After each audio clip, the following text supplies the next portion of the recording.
And going back to, for example, the law of attraction, what we talked about a lot in the first workshop, a lot of the language used in the law of attraction, or like a lot of the language used in yoga classes and meditation classes, can be linked with the ideas and laws of attraction, because we're letting go of the comparison of the idea that like this person can do this, so I should be able to do this. Like, we're letting go of that comparison, using gratitude and setting intentions about being mindful and present, not president.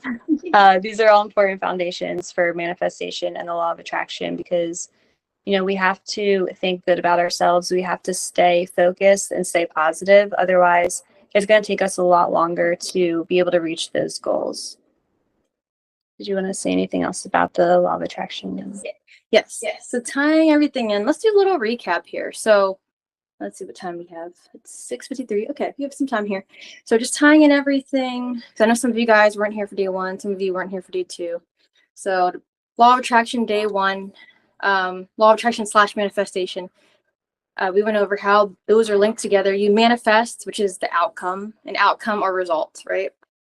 Law of attraction is, whether anyone believes in it or not, it's called a law of attraction because it exists just how gravity exists naturally, right? You have a pencil, you let it go and it falls down. Law of attraction is the same in terms of our energy. It's all about energy. That's what we learned, right? And this energy starts from our thoughts. When we have ideas, our habits, and we talked about how the mind is split into the conscious, subconscious, right? And now today we went through super conscious. But how when you manifest, you can tell yourself positive things, or you can maybe like have positive things received to you on the outside, right? Or have a positive environment even, you could have a degree. That's your out into conscious. But subconsciously, your paradigm, which we went over, is the habits, right? What's ingrained into you, what your comfort zone is, like what you already grew up with. If you grew up with toxicity, arguing in a family, you'll grow with that in your paradigm, right? And it's something that subconsciously you can rewire all your habits in your paradigm, right? But then it takes to yourself being conscious enough to notice, okay, what's going on with the paradigm? What I want to change, right? Because the paradigm is what's going to actually bring the outcome, right? And that's what's going to influence your energy also, because you can listen to a bunch of positive affirmations all you want. You tap your head 3 times. That's what my spiritual master would always say. But if you sit here and you don't do anything and you just only visualize, it can feel good in a moment, but it's not going to actually happen. You're not going to get $1 million that falls into your lap like that, right? If you want to win the lottery, well, you got to at least try to go out and do the thing, fill out a ticket or something, right? That is a drastic example. But, it's like taking action. Oh, you want this person to call you. I know Master Sri Kasha gave the example, the ex. Oh, someone wanted their ex back and they were like, I'm waiting for them to like reach out to me. A lot of people think that, right? I mean, hopefully none of you want your ex back. That'd be like more of a negative energy you're bringing into your life, but to each his own.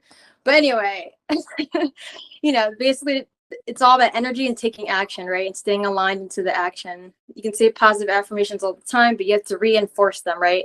But Sharon's example that she gave is an aha moment yesterday. And Steve Harvey was saying all these positive things, well, positive and negative things. He was saying, like, if someone says, I want to lose weight this year, strong possibility. And it's a strong possibility specifically because, yeah, you definitely can, but you got to take that action, right? Don't just say it and only to visualize it. You got to allow yourself to do the action. If you say, I'm not going to make a lot of money this year, I can't do it, like life sucks, then for sure your life's going to suck and you're not going to make the money, because that's what you're putting into your reality. You're choosing to see that as part of your reality, right? And then tying that into like meditation, right?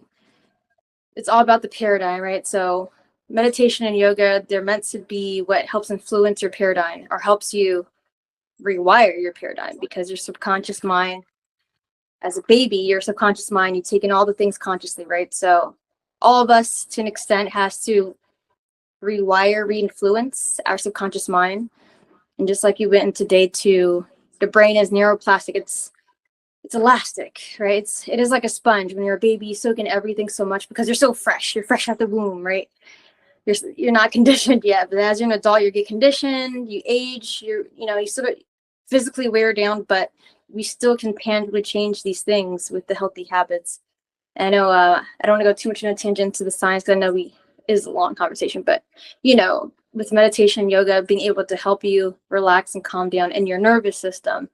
When you're calmer, what we learned yesterday, right? When you're calm, your body's healthier, because when you're stressed, your blood thickens, you're in fight or flight mode. No one wants to be in stress, fight or flight mode every single day of your life, or majority of the time in your life, right? That's going to make you age faster.